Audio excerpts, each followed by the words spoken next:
you decide already whether or not to move our manufacturing from Thailand to China?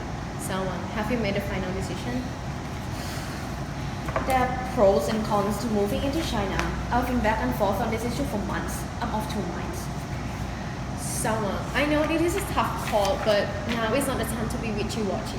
We need to make a decision. And I recommend we bite the bullet and move our operations to China. Wait, or we could taste the waters by moving 25% of our operations there. Look, here. Good idea. That would give us the best of both worlds.